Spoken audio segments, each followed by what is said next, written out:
Alors cette vidéo est réservée uniquement pour les femmes. Alors, coucou. Donc voilà, merci. Alors d'abord, vous venez d'arriver,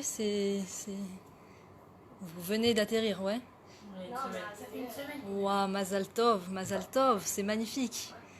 Vous avez fait un choix très courageux, très courageux, bravo. C'est pas évident, c'est vraiment une décision à prendre de venir en Israël, surtout seul, de décider de venir étudier, d'utiliser son temps, son année de libre, parce que ça y est, vous avez fini les études, donc vous pouvez très bien, vous auriez pu faire ce que vous voulez, quoi. Et vous avez choisi de venir en Israël et de venir étudier. Donc c'est énorme, c'est énorme. Vous avez une maturité extraordinaire, vous avez fait un choix extraordinaire, et c'est un choix qui va vous rendre des fruits pour toute la vie. Toute la vie, vous allez voir vraiment des fruits qui vont sortir de ça. Et bientôt, c'est vous qui serez à ma place et qui allez expliquer aux gens la vision de la vie et comment et leur parler d'Israël et leur parler de tout ce que vous allez vivre ici. Moi, ça fait à peu près 20 ans que je suis en Israël, donc ça fait une grosse période. Et quand je suis arrivée au tout début, j'avais à peu près 15 ans. Et ce qu'on m'a demandé de venir vous raconter, c'est comment j'ai fait tchouva. Vers l'âge de... Après 4 ans après m'être mariée, vers l'âge de 26 ans à peu près, j'ai fait une tchouva. Parce que je savais pas, en fait, je connaissais pas les lois de la pudeur, je connaissais pas toutes les lois vraiment de la Torah. Vers 26 ans.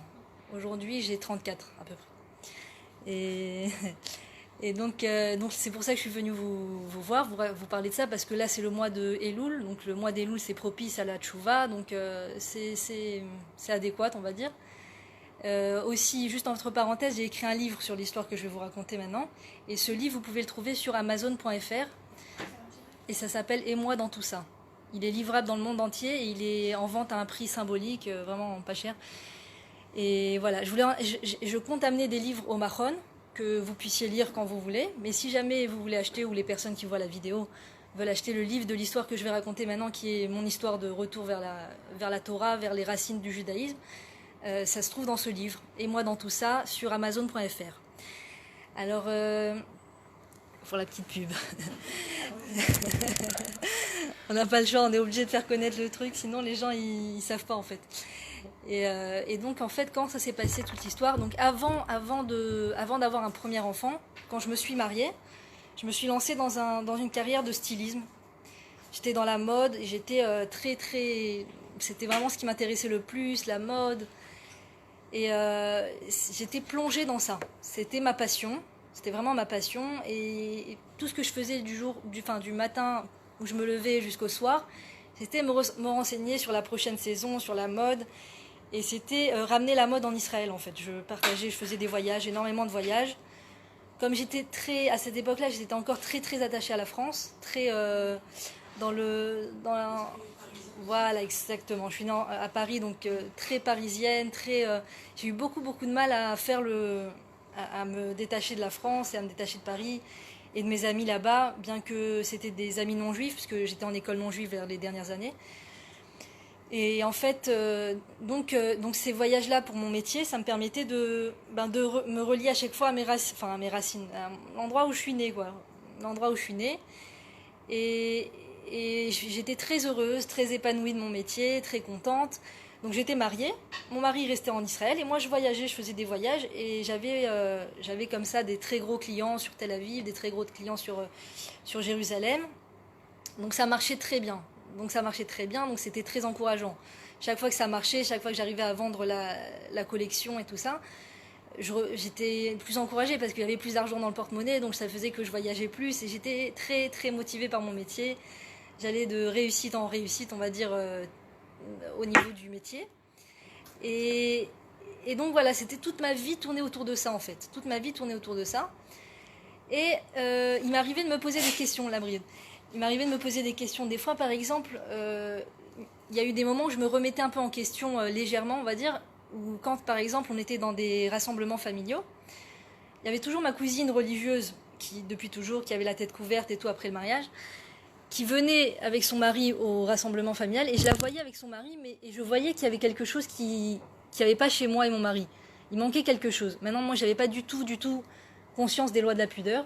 Vraiment pas du tout. C'était vraiment le truc. Je voyais qu'il y avait des gens religieux qui se couvraient la tête et qui s'habillaient pudiquement, mais je réfléchissais pas trop à ça. Ça me venait pas l'idée de commencer à réfléchir. Qu'est-ce que c'est? Est-ce que ça me concerne?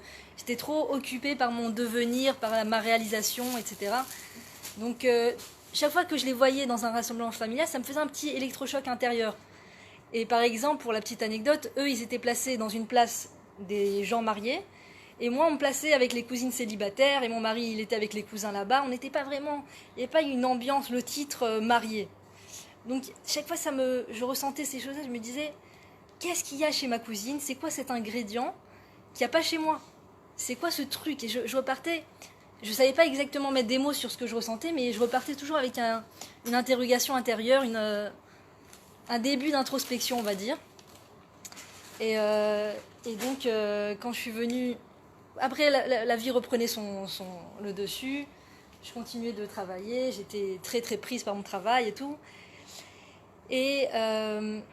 Et donc, ça a continué comme ça. J'allais chaque fois qu'il y avait un salon de la mode, des défilés en France et tout. Donc, j'étais dedans, j'étais vraiment dans l'ébullition.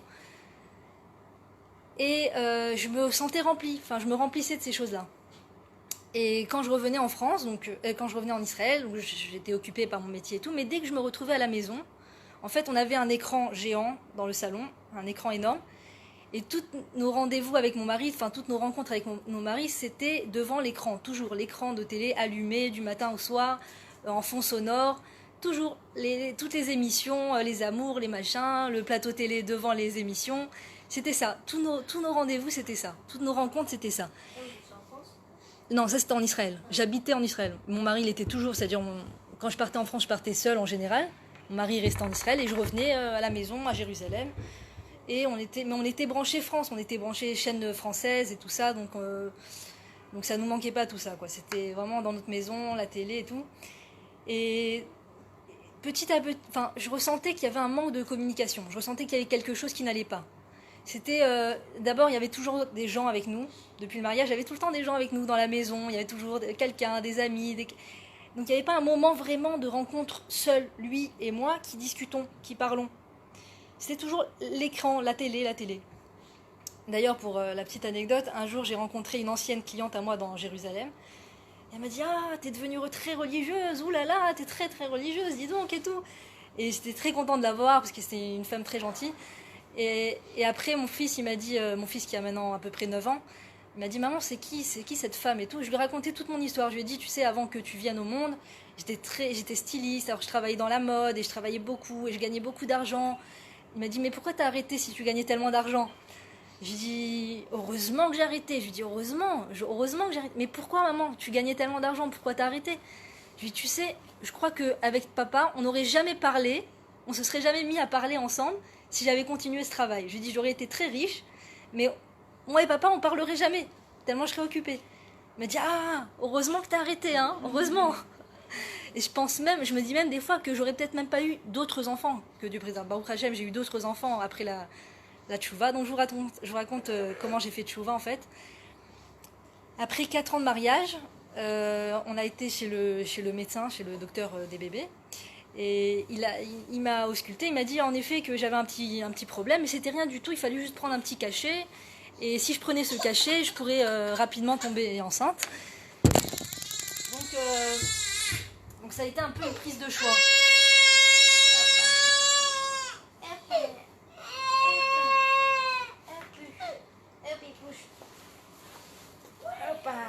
Le sandwich. Le sandwich, quelqu'un veut la prendre? Ouais, avec plaisir. Chacun son tour, vous battez pas. Ouais, chacun son tour. Elle a l'habitude, l'année dernière, elle passait de fille en fille. Comment tu t'appelles? Audrey, merci.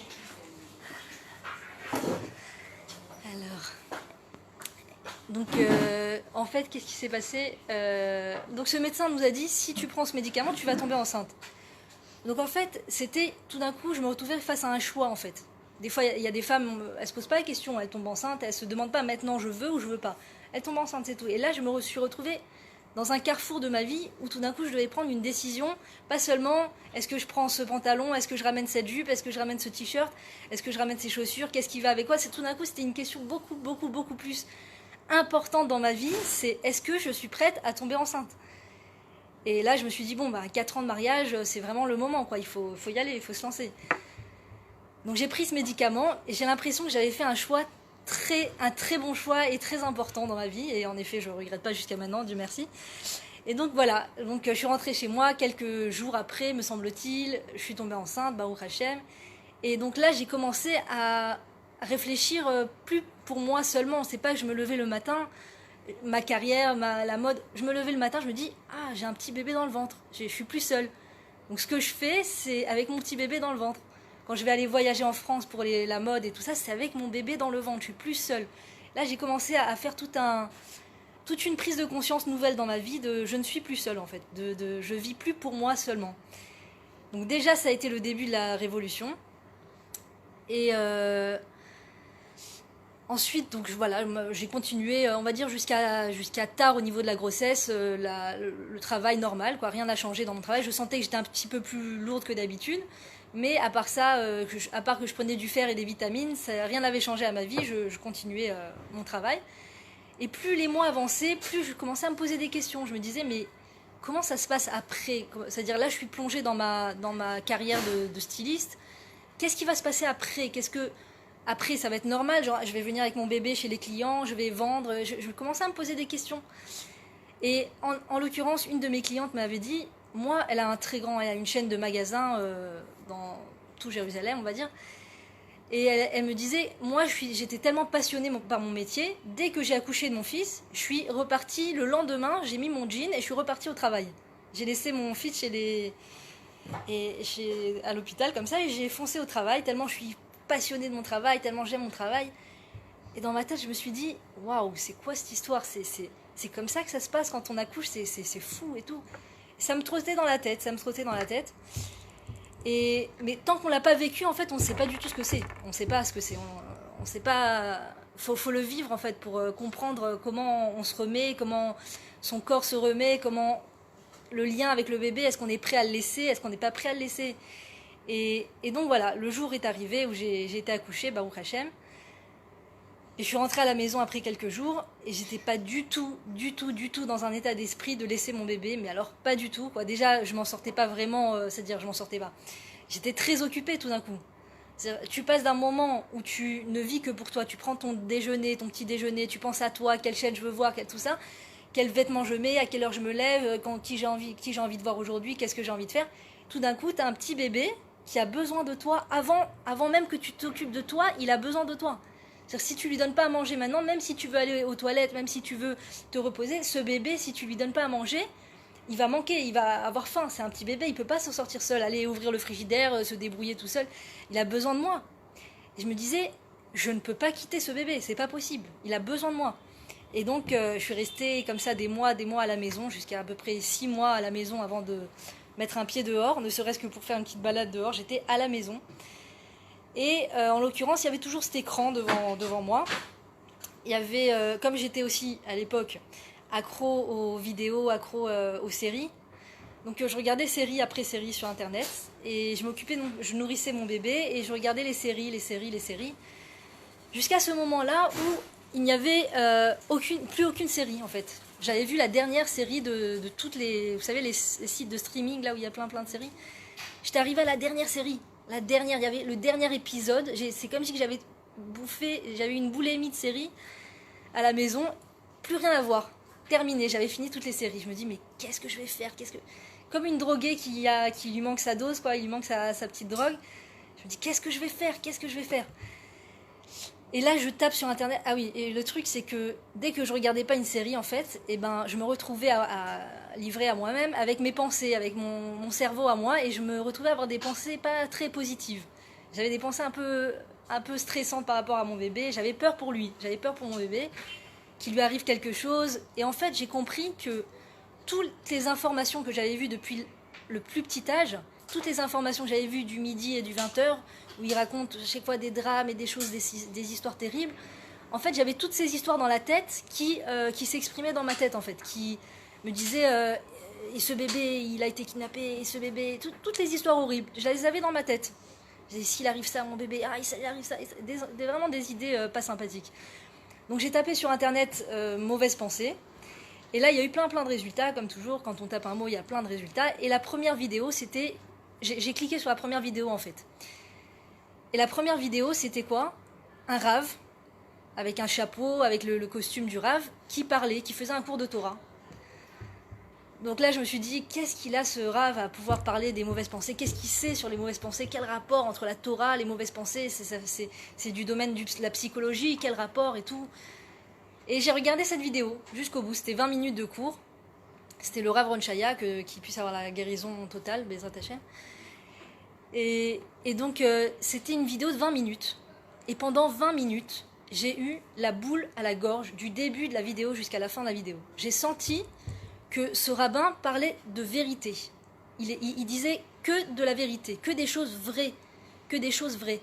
Et tout ce que je ressentais au niveau de ma gorge vraiment serrée, je me disais, mais ce rave, il arrive à me faire un effet au niveau de mes émotions intérieures plus 1 milliard de fois plus énorme que toutes les séries que j'ai vues depuis le jour où je suis née, que tous les films que j'ai vus depuis le jour où je suis née. En 20 minutes de vidéo de cours de Torah, j'ai une sensation tellement plus positive et plus vraie. Je ne sais pas si vous connaissez ce sentiment tu entends un cours de Torah et tu dis mais c'est vrai, c'est vrai, c'est vrai. Et donc il parlait des mauvaises pensées, il parlait comment élucider les mauvaises pensées. Si tu as des mauvaises pensées, qu'est-ce qu'il faut faire, quel mot dire, quelle phrase dire. Par exemple, il y a aussi la phrase, quand on a des mauvaises pensées, une pensée qui nous stresse ou quoi, on peut dire la phrase Lev ta'or berali Elohim veruach nachon chadesh bekirbi. C'est une phrase qu'on répète, on peut la répéter 3 fois, et ça aide à élucider les mauvaises pensées. Et en effet, ce cours, il m'a fait un effet extraordinaire. Et donc, bien sûr, j'avais cette habitude toujours de cliquer sur la prochaine série. Donc là, j'ai cliqué sur le prochain cours de Torah. Et j'ai commencé à voir des vidéos de cours de Torah, des vidéos de ce même rave, les unes après les autres. En fait, c'est-à-dire la même volonté que j'avais avant de regarder des films et des séries, tout d'un coup, j'avais la même avidité pour les cours de Torah. Ça venait remplacer les séries, en fait. Et donc, mon mari n'était pas du tout au courant de la révolution que j'étais en train de passer. Chaque fois qu'il rentrait à la maison, je fermais la petite fenêtre du cours de Torah. Et j'avais un peu honte. J'avais honte, je voulais pas qu'il sache, c'était très personnel, je voulais le garder pour moi. Donc je fermais la truc, et voilà. Et comme si de rien n'était, mon mari venait, on allumait la télé, et voilà. Et ni plus ni moins. Et donc, au bout d'un moment, quand on écoute des cours de Torah, on écoute, au bout d'un moment, surtout quand on accepte et qu'on est ouvert aux choses, au bout d'un moment, il faut mettre en pratique. C'est changé normalement. Les cours de Torah, c'est censé avoir une influence sur notre vie. On ne peut pas écouter un cours de Torah et faire comme si on n'a rien entendu. Donc, ce que j'entendais, petit à petit, je me disais, il faut que je le mette en pratique. C'est vrai, je suis d'accord avec ce rêve, donc il faut que je le mette en pratique. Donc il y avait des choses qui n'étaient pas du tout problématiques à mettre en pratique pour moi, par rapport à moi-même, comme le Birkat Amazon, le fait de faire Netilat Yadayim le matin quand on se lève, qui est une chose très importante. Toutes ces choses-là, j'avais aucun problème parce que mon mari, il n'avait pas vraiment... ça ne le dérangeait pas, ça ne lui changeait pas sa vie à lui. Mais tout d'un coup, je me suis retrouvée face au mitzvot de la pudeur. Face à l'apparence, en fait. Et je voulais faire évoluer mon apparence, je voulais faire ce que le Rav dit. Il expliquait, en fait, le cours qui a été pour moi la révolution, qui a vraiment... m'a fait tomber de haut et m'a fait réaliser énormément de choses. C'est quand il s'est mis à parler en fait des liens entre les hommes et les femmes. Il a commencé à expliquer, maintenant moi j'étais plongée dans la mode, il n'y a aucune séparation entre les hommes et les femmes dans la mode, surtout quand tu as des clients hommes à Tel Aviv, le styliste, le machin et tout. Il n'y a pas de séparation entre les hommes et les femmes. C'est-à-dire, à part le fait que tu es marié, tu portes une alliance, alors à la limite, c'est le seul truc qui te différencie, qui te dit je suis marié, mais à part ça, tu parles avec des hommes, tu fais la bise, je sais pas, c'est la base quoi en France, c'est la bise. Si tu fais pas la bise, t'es un extraterrestre. Donc la bise, les liens amicaux, parler au téléphone et tout. Donc il y avait énormément de situations où j'étais en lien avec des hommes. Et tout d'un coup, le cours qui a été la révolution, c'est quand le Rav explique qu'entre les hommes et les femmes, il y a toujours quelque chose qui passe. Toujours, toujours, toujours. Quel que soit l'homme, quelle que soit la femme. Ça peut être un cousin et une cousine, ça peut être le vendeur de la macolette et le vendeur du supermarché et la femme, la cliente. Et en fait, les gens, des fois je parle de ça dans les vidéos sur internet et j'ai des retours de personnes qui me disent mais vous êtes folle, vous êtes folle,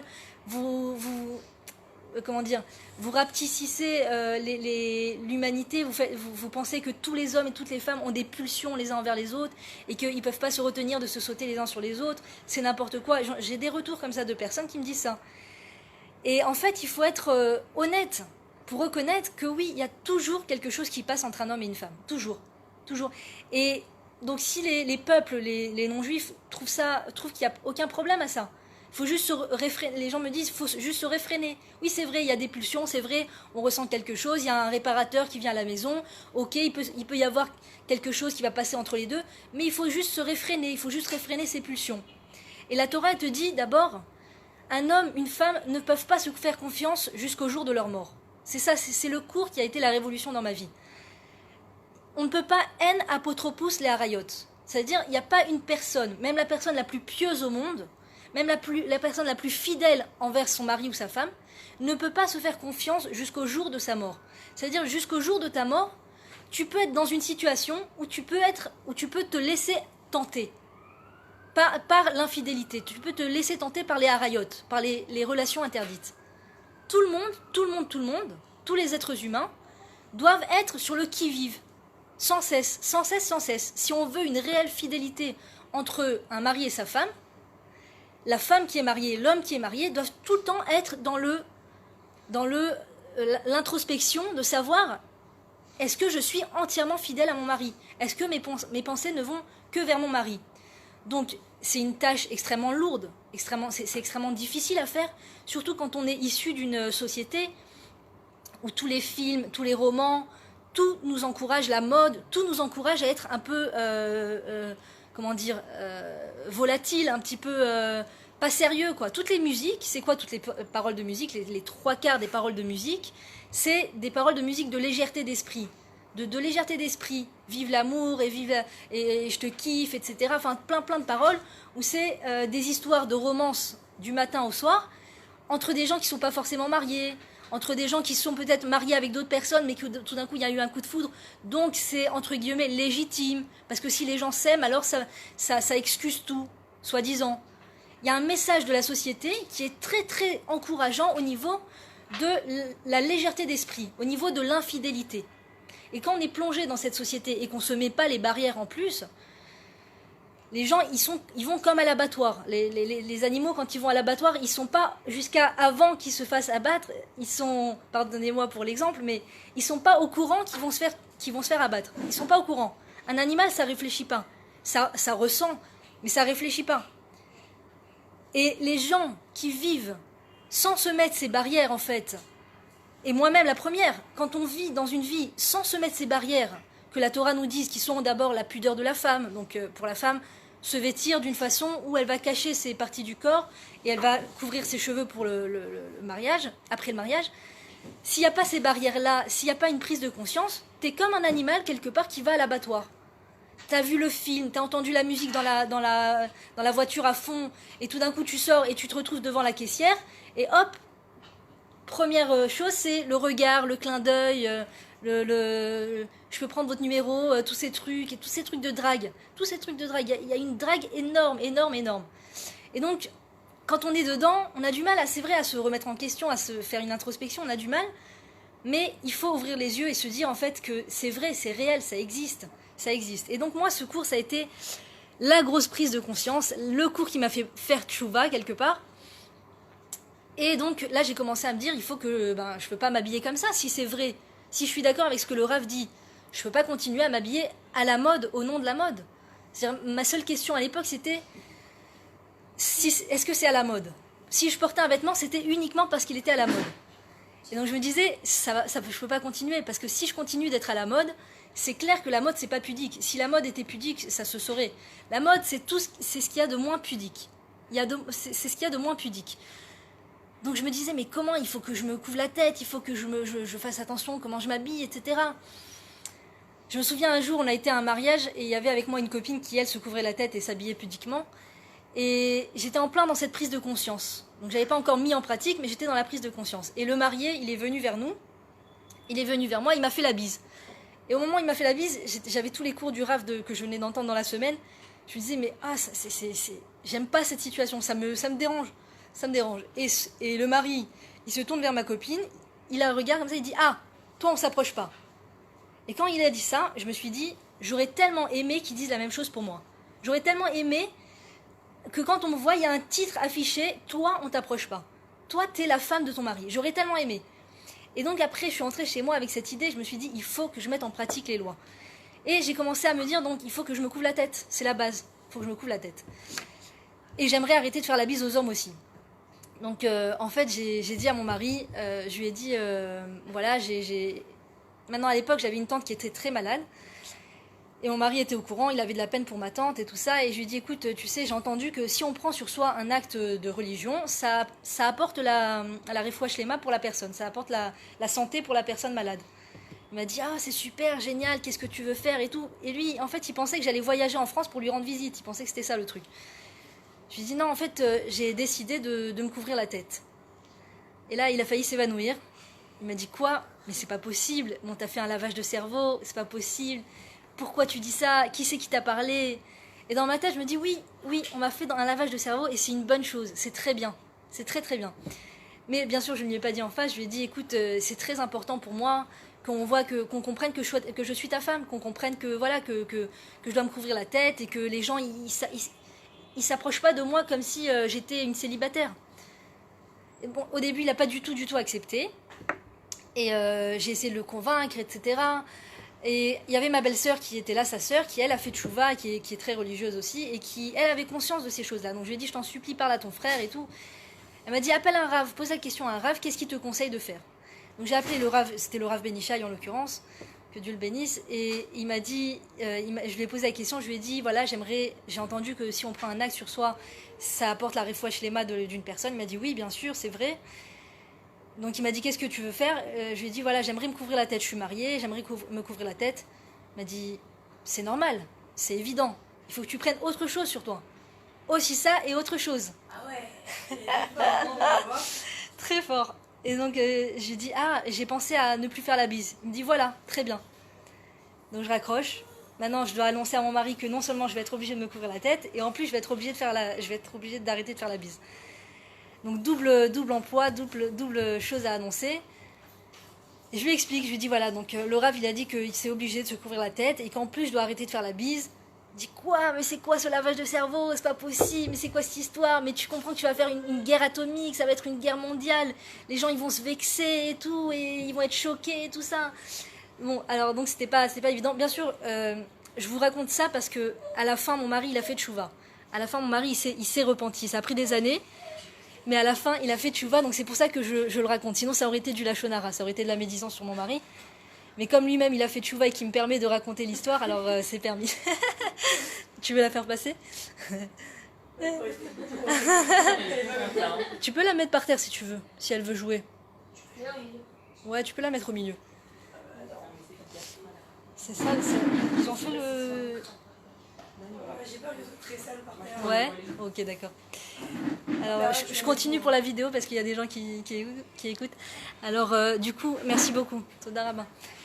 Et du coup, comment ça s'est passé? Donc, finalement, bon, il a fini par accepter. Mais il m'a dit, tu ne couvres que les racines, pas tous les cheveux. Donc, j'étais la plus heureuse au monde. J'ai ouvert mon armoire, j'ai pris un tout petit foulard comme ça, je l'ai mis sur moi. Et ce foulard me quittait plus, je l'avais en permanence sur la tête. Et j'ai assisté à un cours où la rabbinite m'a vue. Je lui ai dit, voilà madame, la rabbinite, je me couvre la tête et tout. Elle m'a dit, tu mets la perruque? Je lui ai dit non, pas du tout. Elle m'a dit, alors tu peux pas laisser juste le foulard, tu es obligé de couvrir toute la tête. Ce qui est permis, c'est de laisser ça de cheveux, c'est-à-dire cette grosseur, cette épaisseur de cheveux, ou devant ou derrière, ou les deux, c'est-à-dire en tout, ça. Mais c'est pas tous les cheveux dehors, tu peux pas. Mariée, tu peux pas, c'est pas permis et tout ça. Donc je suis rentrée chez moi et à partir de ce moment-là, j'ai commencé vraiment à me couvrir entièrement la tête.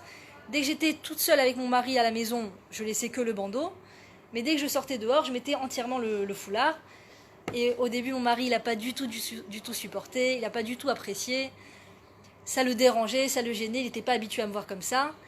Mais je m'habillais autant pareil, quoi, comme d'habitude, je m'habillais pareil, les jeans, les débardeurs et tout ça, mais j'avais toujours enfin, le foulard complet. Et ça a pris des jours en fait, ça prenait des jours et des jours et des jours. Et un jour, je suis rentrée chez moi et j'ai dit j'en ai marre, j'en peux plus de ces habits, ça me représente plus du tout, je supporte plus les regards posés sur moi, je supporte plus. Étant donné que je venais de devenir maman en fait, je supportais pas que un autre homme puisse me regarder. D'abord, j'étais femme d'eux et j'étais mère d'eux et je pouvais plus supporter cette légèreté d'esprit. C'est comme si que le rôle de maman m'avait apporté dans ma vie en fait plein de sérieux en fait. J'étais devenue tout d'un coup sérieuse. Je voulais plus, je supportais plus. Et donc, je suis rentrée chez moi, j'ai dit ça suffit, j'en ai marre de ces vêtements et tout. Je me suis habillée avec un t-shirt, manches courtes, je savais pas qu'il fallait les manches après le coude. Donc j'ai mis manches courtes et une jupe. Peut-être même au-dessus du genou, je ne savais pas que ça devait être en dessous du genou, au-dessus du genou, mais voilà. C'était déjà pour moi grandiose, c'était déjà pour moi une grande avancée. Je suis sortie comme ça dehors, et à un moment, je me souviens, je passe devant des travailleurs, les travailleurs qui construisent les maisons, et toujours, je me rappelle quand je passais devant ces travailleurs, toujours il y en avait un qui sifflait, un qui me regardait mal et tout, et je supportais pas ça, je ne supportais pas ça. Et je passe devant eux et je commence un peu à me recroqueviller comme ça, à attendre qu'ils me sifflent, et personne ni me siffle, ni me regarde bizarrement, ni rien. Comme si qu'ils m'avaient pas vu, comme si j'étais invisible. Et là, je me suis dit, mais quel bonheur. C'est magnifique. Je suis tellement heureuse de plus être un objet, de plus être la femme objet qui passe dehors, qui est sifflée, qu'on remarque. Ça... Quel soulagement. Quel soulagement. C'était comme si que je redevenais ma propriété, en fait. Que je m'appartenais à moi et à mon mari et à personne d'autre. Et à Dieu, en fait. Personne d'autre que ça. Ça a été un grand soulagement. Et à partir de ce moment-là, j'ai été de rallonger chaque centimètre. À chaque fois, je rallongeais les centimètres et tout. Et j'assistais dans un cours de Torah. J'entendais encore un petit peu, on me donnait encore des indices sur comment je devais m'habiller, comment je devais me couvrir et tout ça. Et en fait, ça a été tellement une bataille à expliquer les choses à mon mari, à faire accepter les choses à mon mari, que chaque chose que je prenais sur moi, je pouvais plus revenir en arrière. C'était pas possible. C'était trop important pour moi de continuer sur ça, et j'étais tellement contente que mon mari accepte, entre guillemets, me laisse un peu faire ce que j'avais décidé de faire, que pour rien au monde, je serais retournée en arrière. Combien de temps il nous reste? Comme ça, je vois sur quel... Il est 36. Donc il reste combien de temps? Je sais pas. 25 minutes. Ah, 25 minutes, super. Donc après, ça vous intéresse jusqu'à maintenant? Ouais. Ah, super, je suis contente. Vous avez des questions jusqu'à maintenant? Après, À la fin, super. Donc ensuite, qu'est-ce qui s'est passé? Ça a été une bataille de le convaincre et tout. Et on est arrivé à un stade où quand on sortait dehors, en fait, mon mari, à l'époque, aujourd'hui, il a la kippa, il a les tzitzit, Dieu merci, mais à l'époque, il n'avait pas la kippa, il n'avait pas les tzitzit. Je l'avais forcé à Eilat à un moment à faire les nattes du rappeur, là, je sais plus comment il s'appelle. Donc vraiment une allure de rappeur un peu. Et moi j'étais habillée, mon mari m'appelait Mea Shearim, je ne sais pas si vous connaissez Mea Shearim, le quartier très religieux. Il m'appelait Mea Shearim parce que j'étais avec le foulard et habillée, toute couverte, j'étais arrivée vraiment à un niveau où Baruch Hashem, j'avais compris les lois de la pudeur et donc je pouvais les mettre en pratique et tout. Bien que chaque fois que je sortais dehors, je me souviens, chaque fois que je sortais dehors, je me disais toujours mince, t'as oublié de faire ça, t'as oublié de mettre ça, t'as pas suffisamment fermé là, et mince c'est transparent, et mince. J'avais toujours ce mince. Et donc c'est ce mince là, le fait d'être obnubilé par la pudeur à ce moment-là, ça m'a permis d'évoluer en fait, et d'avancer, et de me renseigner, et de prier pour que Dieu il m'éclaire les yeux et qu'il m'aide à comprendre c'est quoi les lois de la pudeur, et mettre en pratique. Et pourquoi j'étais pas du tout prête à lâcher ces lois de la pudeur aussi? Parce que je me rendais compte de plus en plus que ces lois de la pudeur, elles m'aidaient à créer un lien entre moi et mon mari. C'est-à-dire, toutes ces années où on n'avait jamais vraiment communiqué, on n'avait vraiment jamais créé un lien, tout d'un coup, cette pudeur, je me rendais compte à quel point ça faisait des miracles dans ma vie. Vraiment. Tout d'un coup, on était seuls à la maison, il n'y avait plus tout ce monde qui était sans cesse avec nous, on était seuls, on pouvait se retrouver entre quatre yeux. Comme moi, je m'étais complètement sevrée, bien qu'il y avait encore la télé à la maison, j'étais complètement sevrée, je regardais plus du tout la télé. Donc j'avais l'esprit libre pour demander à mon mari qu'on puisse parler un peu, qu'on puisse être ensemble. Donc si même lui, il était encore très penché vers cette télé, j'étais en tout cas, j'avais plus de disponibilité dans ma tête et j'étais plus esclave de la télé, plus esclave de toutes ces choses qui me prenaient mon temps à chaque fois avant. J'étais libre pour pouvoir chercher à communiquer avec mon mari. Donc c'était déjà une grande avancée. Et donc je sentais vraiment que c'était les lois de la pudeur qui m'avaient permis de commencer à construire. Vraiment, c'était un tremplin pour la construction du couple. Donc c'est pour ça que c'était une des raisons que c'était très très important pour moi de continuer. Et donc il m'appelait Méa Charim et on marchait dans la rue comme ça, moi Méa Charim et lui rappeur. Et on marchait dans la rue, on était vraiment deux planètes et je le regardais, je me disais, mais combien de temps ça va durer? C'est pas possible. Combien de temps ça va durer? Combien on va être sur deux planètes? Combien de temps? Entre-temps, Baruch Hashem, j'ai eu un autre enfant. Donc chaque enfant, ça a été en fait une grosse prise de conscience à plein de niveaux. À chaque fois, ça a été une grosse prise de... Chaque enfant, je lui dis, toi, tu m'as apporté ça dans la vie. Toi, tu m'as apporté ça. Chaque enfant, il a apporté son lot de spiritualité, son lot de tchouva, de repentir, de mieux être dans la vie. Vraiment. Quoi 5. Baruch Hashem aujourd'hui. 5. Et c'est la 5e, Adva. Et donc mon deuxième enfant, ça a été beaucoup les lois de la pudeur, la prise de conscience par rapport aux lois de la pudeur, mais précisément. Parce que pendant ma deuxième grossesse, j'ai une très bonne amie qui m'a parlé du livre Os Ve'adar Levusha. Je ne sais pas si vous connaissez, qui est écrit en français, qui a 2 tomes. Os Ve'adar Levusha, qui est un livre exceptionnel, vraiment que je recommande très chaleureusement. Os Ve'adar Levusha en français. Qui vraiment... Et là, j'ai commencé vraiment à découvrir les lois de la pudeur en vraiment précisément. Donc c'était clair dans ma tête, c'était clair. Et donc j'évoluais tout le temps. Baruch Hashem, il n'y a pas eu un jour depuis que j'ai fait tchouva où j'ai pas évolué. Où Hashem, il m'a pas offert l'invitation d'évoluer, il m'a pas donné les forces d'évoluer. Tous les jours, c'était une évolution. Et je sens que jusqu'à aujourd'hui, tous les jours, Baruch Hashem, c'est une évolution, vraiment. Et donc, je nous regardais, je voyais qu'on était vraiment à 1000 km à l'heure. Et un jour, on était ensemble à l'aéroport, on devait aller rendre visite en France à sa famille. Et il y avait devant moi un couple vraiment très très âgé. L'homme, c'était l'inverse. L'homme, il était religieux, extérieurement. En tout cas, il avait la kippa et tout ça. Et la femme, elle n'était pas du tout extérieurement, elle n'était pas religieuse. Et ils étaient mariés, ils étaient ensemble, ils étaient là. Et je les regardais, je me disais, mais quoi, ça peut durer toute la vie? Toute notre vie, on va rester comme ça, moi religieuse et lui pas religieux? Et je les ai regardés avec un visage complètement défait, parce que j'étais en train de me dire, j'aurais pas la patience d'attendre autant de temps. Et là, mon mari me voit avec le visage crispé, comme ça, il me dit, à quoi tu penses là? À quoi tu penses tout de suite, là, maintenant? Je dis, non, je sais pas, il me dit, non, dis-moi ce que tu penses. Je dis, non, je regarde ce couple, et je me dis que j'aurais pas la patience. Il dit quoi? Qu'est-ce que ça veut dire que tu n'auras pas la patience? Qu'est-ce que ça veut dire? Il a pris les choses très à cœur. Je pense qu'il a pensé que chas v'shalom, je penserais que ne pas rester avec lui ou que Dieu préserve, alors que pas du tout. Plus j'allais dans la tchouva, plus je comprenais à quel point le mariage, c'est une volonté de Dieu. Et que c'était évident que c'était mon mari. Et justement, c'était ça qui était incroyable. C'était qu'avant la tchouva, il y avait ce doute de est-ce que c'était le bon, est-ce que c'était vraiment le bon.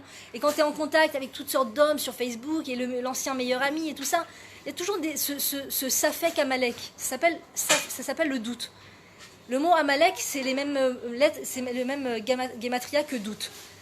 C'est Amalek qui vient te mettre le doute dans la tête, en fait. Et en fait, au contraire, plus je faisais de tchouva et plus je me renforçais dans l'idée que c'était mon mari et c'était avec lui que je devais construire. Et que c'était évident que c'était pas la solution de penser à être avec quelqu'un d'autre. Donc peut-être mon mari à ce moment-là... Quoi? C'est trop beau. De quoi? C'est beau ce que je dis, merci. C'est vrai. C'est Emet, c'est la Torah. Elle te renforce dans... La Torah, en fait, plus tu vas dans la Torah, et plus elle t'enlève tes doutes. Surtout.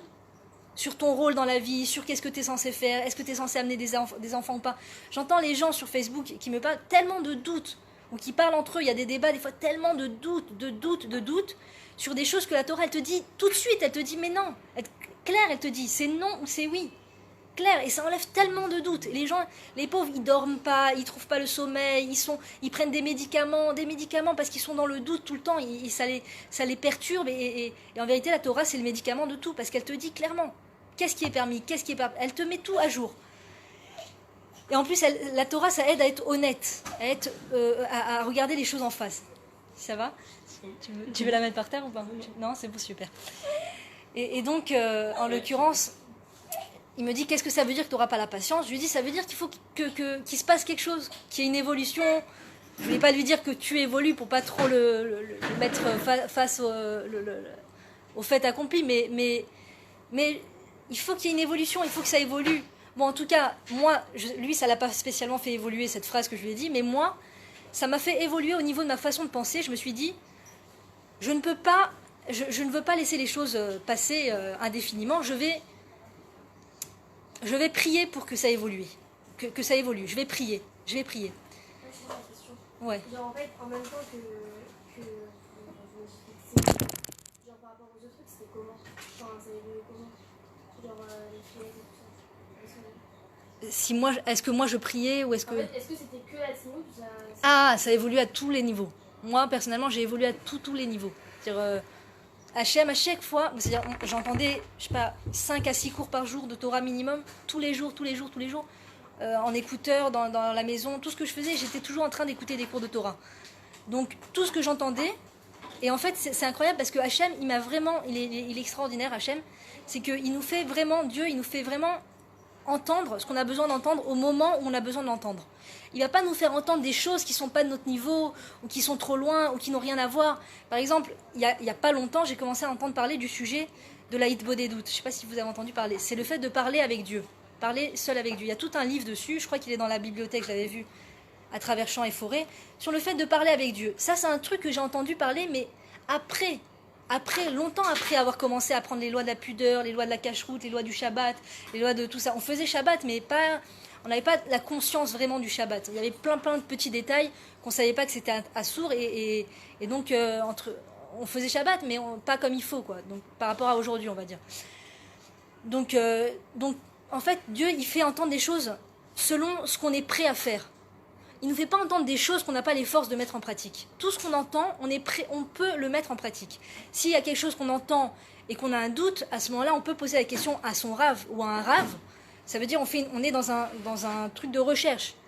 Mais pas de se dire j'ai entendu ça, c'est pas pour moi, c'est trop loin, ça concerne les religieux, ça concerne les orthodoxes, ça concerne les autres. Et donc en fait j'ai entendu parler de la prière, le fait de devoir faire la Hamida tous les jours, le fait de faire le Birkat Amazon, tout a évolué vraiment ensemble, en même temps. Et donc... Ah oui, l'histoire c'est que comment ça s'est passé le grand déclic. On a été à des Sheva Brachot avec mon mari et c'était dans un restaurant et il y avait plein de femmes et d'hommes. Et maintenant pour moi c'était très important d'essayer de séparer entre les hommes et les femmes, que on puisse mettre les femmes d'un côté et les hommes de l'autre pour qu'il n'y ait pas une ambiance de frivolité. Surtout un moment important comme des Sheva Brachot. C'était important, donc je me suis débattue pour mettre les hommes là. Chaque homme qui arrivait, je dis à mon mari, fais-les asseoir là-bas. Et lui déjà, il me disait, mais pourquoi, je comprends pas, quel rapport, pourquoi tu sépares, pourquoi tu fais la... Je dis, écoute, c'est important, c'est des Sheva Brachot, c'est un moment de sainteté énorme, et Dieu, il a besoin qu'il y ait une sainteté, il a besoin, c'est important, crois-moi, fais-moi confiance. Donc on mettait les hommes là, on faisait asseoir tous les hommes, et là on faisait asseoir toutes les femmes et tout. Et enfin, je m'assois fatiguée d'avoir dû expliquer à chacun où s'asseoir et tout ça. Et il y a une femme qui arrive avec un décolleté énorme et elle s'assoit en face de mon mari et elle commence à lui parler. Donc, et moi j'étais avec les femmes et je vois ça et elle me dit donc, et elle lui parle comme ça, elle dit donc t'es qui toi et t'es qui toi, et je la vois de loin comme ça, et t'es qui toi et t'es qui toi, avec son décolleté énorme, et t'es qui toi et t'es qui toi, et elle parle avec mon mari, ah ouais, et tu fais quoi et tu fais quoi. Et là j'ai commencé à avoir le sang qui monte et qui fait un tour comme ça, et je me suis levée, j'ai été aux toilettes, j'ai commencé à pleurer.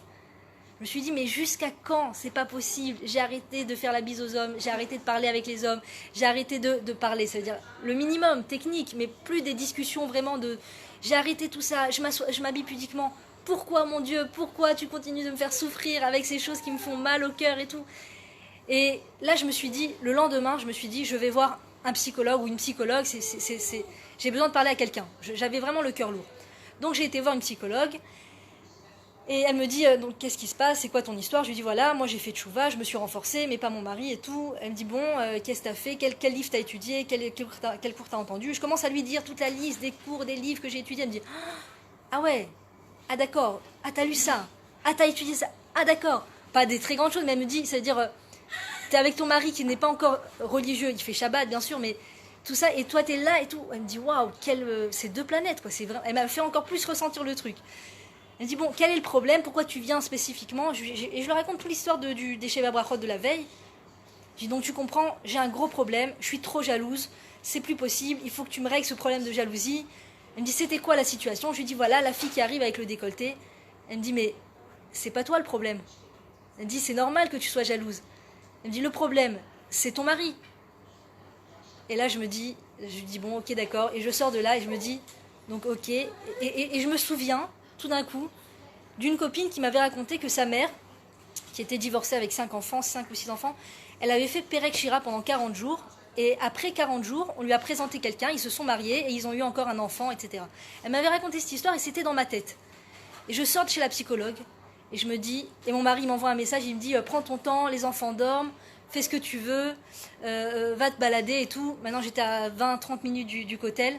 Je me dis, ok, je vais au cotel, je lis le Perek Shira et c'est tout. C'est tout, il n'y a pas de solution, quoi. C'est la seule solution que j'ai vue à ce moment-là. J'ai été au cotel, tu peux la mettre par terre si tu veux, lui donner un stylo ou un feutre, elle va jouer avec. Ouais, un feutre.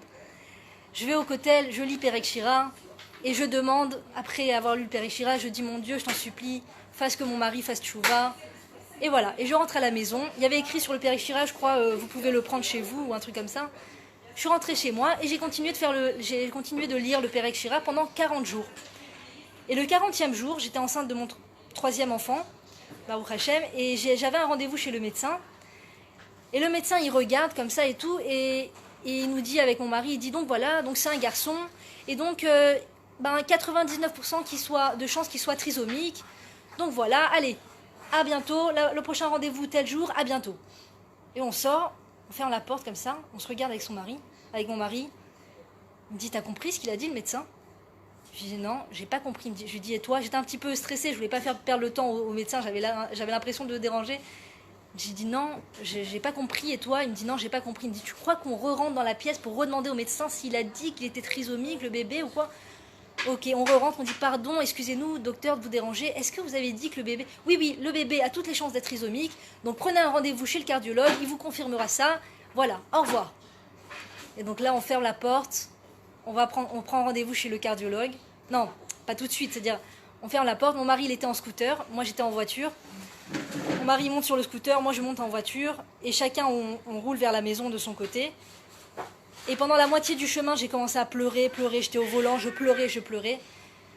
J'arrive chez moi, mon mari, il arrive chez nous en même temps, il enlève le casque et je le vois avec les yeux vraiment rouges, il avait pleuré, je vois qu'il avait vraiment les yeux rouges. Et dans ma tête, je me dis, le pauvre, il est en train de vivre cette épreuve que Dieu il nous a envoyée sans la Emouna. C'est-à-dire, moi, j'ai lu le Jardin de la foi du Rav Arush, j'ai entendu des cours que comme quoi, Akol et Tova, tout est pour le bien. Donc je pleure, mais je sais que Dieu, il fait les choses pour le bien. Et dans ma tête, je me dis, le pauvre, mon mari, il sait pas que c'est pour le bien, il sait pas que c'est sûrement pour le bien. Et on commence à monter les escaliers comme ça, et chaque marche qui commence à monter, il me dit, bon, j'ai décidé de prendre sur moi, de mettre la kippa. Il monte encore une marche, j'ai décidé de mettre les tzitzit, et j'ai décidé de mettre les tefilines, et j'ai décidé de prier le matin. Et on arrive à la maison comme ça, et je me dis, et je regarde mon téléphone, sur mon téléphone, j'écrivais à chaque fois à quel jour j'en étais au niveau du Perek Shira. Et je vois 40e jour du Perek Shira, je dis, ah, c'est le 40e jour du Perek Shira. J'ai demandé que mon mari fasse tchouva. Et là, je me dis, waouh, merci mon Dieu, c'était pour le bien, je savais, c'était pour le bien. Et après quelques jours, on a rendez-vous chez le cardiologue, on arrive. Le cardiologue, il regarde et tout ça, et il nous dit, mais votre enfant, il va très bien, il n'est pas du tout trisomique. Et il dit, même le symptôme que le médecin avait dit qu'il y avait, il a disparu, il n'y a plus rien, votre enfant va très bien. Baruch Hashem, notre enfant, il est né en bonne santé, Toda Laël. Et donc, voilà, à partir de ce moment-là, mon mari il a commencé à prendre sur lui les lois et tout ça. Et je me suis dit, à quel point c'est une chose tellement importante de prier pour son mari, en fait. De prier pour tout. Même les traits de caractère, on dit, tu ne te maries pas avec ton mari pour le changer ou pour l'éduquer. C'est vrai, on n'est pas l'éducateur de son mari. Mais on est là pour prier pour son mari, en fait. C'est-à-dire, si la femme, elle prie pas pour son mari, qui c'est qui va prier pour le mari? Ou si une mère, elle prie pas pour ses enfants, qui c'est qui va prier pour ses enfants? Donc, c'est clair qu'il faut prier. Là, ce jour-là, ça a été clair pour moi qu'il fallait prier pour notre mari, pour nos enfants et tout ça. Et qu'il n'y a pas de solution qui est fermée. Il n'y a pas de solution qui est fermée. Je me souviens, avant que cette délivrance arrive, j'étais tombée sur un sur un documentaire dans un journal israélien sur des couples de gens qui sont religieux et pas religieux. C'est-à-dire la femme est religieuse et le mari non religieux ou l'inverse. Et tu les vois dans le journal, ils t'écrivent qu'ils vivent tout à fait en respect l'un avec l'autre. L'un est religieux et il respecte la non-religiosité de l'autre. L'autre est non religieux et il respecte la religiosité de l'autre. Et ils vivent comme ça en harmonie. Et je me dis, quand j'ai vu cette délivrance, je me dis, mais c'est pas vrai en fait. C'est pas dans cela, il faut pas arriver à un genre de statu quo de je te respecte, tu me respectes, on reste comme on est et ne pas croire, enfin désespérer qu'il puisse y avoir une évolution de l'autre côté en fait. Il faut toujours prier pour que l'autre évolue au niveau spirituel et Dieu il entend notre filote en fait, il entend nos prières. Donc voilà, vous avez des questions sur le... Vous avez déjà le mari que vous avez vu vers les Chirac qui va suivre est-ce que je lui ai raconté? Je lui ai raconté il n'y a pas longtemps. Parce qu'il me dit ah, qu'est-ce que tu racontes et tout ça. Alors je lui ai dit que tu as fait tchouva, que j'ai lu Perek Shira. Il me dit quoi? Que tu as lu quoi? Je lui dis Perek Shira, tout ça. Et donc il a entendu, mais je ne lui avais pas expliqué sur le moment. Je gardais tout pour moi en fait.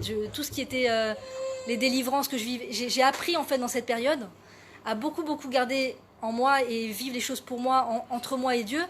Parce que j'avais pas vraiment d'oreille à qui raconter. Les choses, elles étaient pas vraiment... Je sentais pas que quelqu'un pouvait comprendre la révolution dans laquelle j'étais en train de vivre. Donc j'ai pris l'habitude de pas trop raconter en fait. Et par exemple, le livre que j'ai écrit, mon mari, il a pas lu. Non, il a pas lu. Non, il veut pas le lire. Il m'a dit c'est ton jardin secret, c'est ta vie, c'est toi. J'ai aucun problème que tu écrives, que tu témoignes, mais ça te concerne, donc... Et ça tombe bien parce que c'est un livre qui est réservé pour les femmes, donc c'est très bien. Ça a mis combien de temps Qui fasse tchouva. Tout. Je sais pas exactement, je suis pas précise dans les années, mais je crois que ça a mis 6 ans. 6 ans pour qu'il fasse tchouva. C'est-à-dire, dès que j'ai fait Perek Shira, ça a mis 40 jours. Mais j'ai mis 6 ans d'attente. Il y a eu toutes sortes de stades. Il y a eu des stades où où il y avait la confrontation. C'est-à-dire, je venais d'écouter un cours. Ensuite, j'allais et je commençais à essayer de le convaincre, à lui parler de ce qu'il y avait. Mais il était complètement fermé. Complètement fermé. Et c'est là où je dis que la prière, elle change les gens. Elle ouvre quelque chose chez les personnes. Vraiment, quand on prie pour quelqu'un pour qu'il fasse tchouva, ça arrive. La personne, elle va avoir une ouverture du cœur qu'il n'y a que Dieu qui sait faire ces choses-là. Il n'y a que Dieu qui sait appuyer sur le bouton de la personne pour que tout d'un coup, elle va être ouverte spirituellement. Au niveau spirituel, aujourd'hui, c'est mon mari qui me dit t'as écouté le cours du Rav Ron Chayan, qui me dit écoute, c'est pour toi, écoute. Et à l'époque, c'était moi. Je lui mettais la vidéo devant lui, il me disait je comprends rien, j'entends rien, j'arrive pas à me concentrer, je comprends pas ce qu'il veut, mais il bégaye, il parle comme ça et tout ça. Et aujourd'hui, il me dit mais quel Rav, c'est incroyable, mais t'as vu ce qu'il dit, t'as entendu. Et il envoie sur WhatsApp les cours et tout ça. C'est un autre monde. Envoyez-le après. Moi, j'ai une question. Les cours. Ouais, avec plaisir. J'ai une question. Quand il a dit ouais, je vais faire tout mal, j'étais dans un coup, mais que le lendemain, il a dit que le bébé il était normal. Il n'a pas voulu arrêter. Non. Il a continué. Il a continué. Même après qu'on a dit que le bébé était en bonne santé, il a continué de...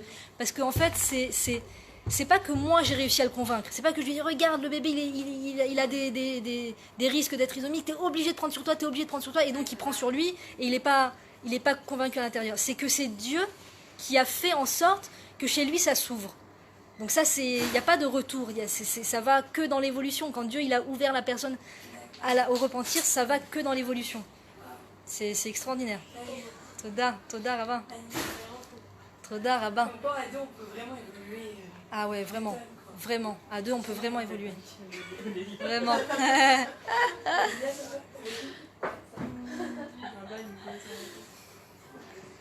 Donc j'essaye de réfléchir s'il n'y a pas un truc que j'ai oublié de vous raconter. Comment je suis arrivée à écrire le livre en fait, c'est que donc en me renforçant dans la pudeur, j'étais très très sensible. C'est le truc sur lequel vraiment je suis le plus sensible, on va dire, au niveau de la pudeur. Et quand je sortais dehors, par exemple, j'allais dans des villes balnéaires, sur le Kikar et tout ça, et tu vois les gens qui sortent de la plage et qui sont en maillot et tout ça, et ça me faisait vraiment souffrir, quoi. J'en souffrais. Surtout, c'est-à-dire pas pour eux. C'était un peu égoïste à ce moment-là. C'était quand j'étais avec mon mari, on était sur le Kikar et il y avait ces filles devant nous. C'est-à-dire on marchait dans la rue et devant nous il y avait une fille en sous-vêtements. Je m'excuse. Ah c'est fini. Ah zéro. Alors voilà. Ah mais ça va donc vous avez bien travaillé les filles. Le livre, il s'appelle Et moi dans tout ça. Ok, tu devras revenir. Il Ok, n'y a pas le choix. avec plaisir, avec plaisir. Donc j'avais tellement mal au cœur qu'on est rentré à la maison avec mon mari et je me suis mise à pleurer. Et mon mari m'a dit pourquoi tu pleures, pourquoi tu es énervée et tout ça. Je dis parce que je peux pas supporter cette situation. Moi je suis pas comme ça chez moi. Et on va dans la rue et toi tu vois des filles comme ça. Il me dit mais ça sert à rien de pleurer. Et donc je suis partie dans la chambre, je me suis enfermée et je me dis mais pourquoi il me dit ça, pourquoi il me dit ça. Après je me dis mais il a raison, ça sert à rien de pleurer. Vraiment ça sert à rien, ça fait pas évoluer les choses. Et je me suis dit peut-être je fais Perek Shira pour ses filles aussi. Comme j'ai fait pour mon mari, je vais faire pour ses filles. Et donc je me suis mise à faire Perek Shira 40 jours. Et je demandais à chaque fois que la pudeur du Ham Israël se renforce, que les filles fassent tchouva sur la pudeur sur la pudeur. Et le 40e jour, j'ai eu une pulsion d'écriture. Je me suis mise à écrire. Des choses que jamais je m'étais... Même aujourd'hui, j'arrive pas à écrire comme ça. Je me suis mise à écrire jusqu'à que j'ai écrit ce livre et qui est sorti, qui est apparu et tout ça. Et en fait, au début, quand j'écrivais, je comprenais pas que j'écrivais un livre. Je croyais que j'écrivais juste pour moi, je comprenais pas. Et quand je suis arrivée à un cours de Torah de Myriam Metoudi, que Dieu la bénisse, il y avait à peu près 200 femmes dans la salle. Et j'ai eu une pulsion de monter sur la scène pour lire un texte. Et Myriam, elle m'a dit, vas-y, il n'y a pas de problème, je lui ai demandé, elle me dit, il n'y a pas de problème, vas-y, lis. Et au moment de lire le texte, j'ai dit, voilà, je savais pas que j'écrivais un livre. Et je dis, voilà, j'aimerais vous lire un texte du livre que je suis en train d'écrire. Et je me dis, je suis en train d'écrire un livre en fait. Ah ok, d'accord. Et j'ai lu le texte et les femmes, elles m'ont applaudi, elles m'ont dit, c'est magnifique, c'est génial et tout. Et là, je suis rentrée chez moi en me disant, ok, donc je suis en train d'écrire un livre. Et donc voilà, le livre, il a paru. Il y a 2 autres livres aussi qui ont paru entre-temps sur Amazon.fr. Vous pourrez les trouver. La pub. Comment il s'appelle ce livre? Et moi dans tout ça. Livia Sarah Atlan. Et vous pouvez trouver les vidéos sur Facebook aussi. Voilà les filles, merci beaucoup, à très bientôt. D'accord, avec plaisir.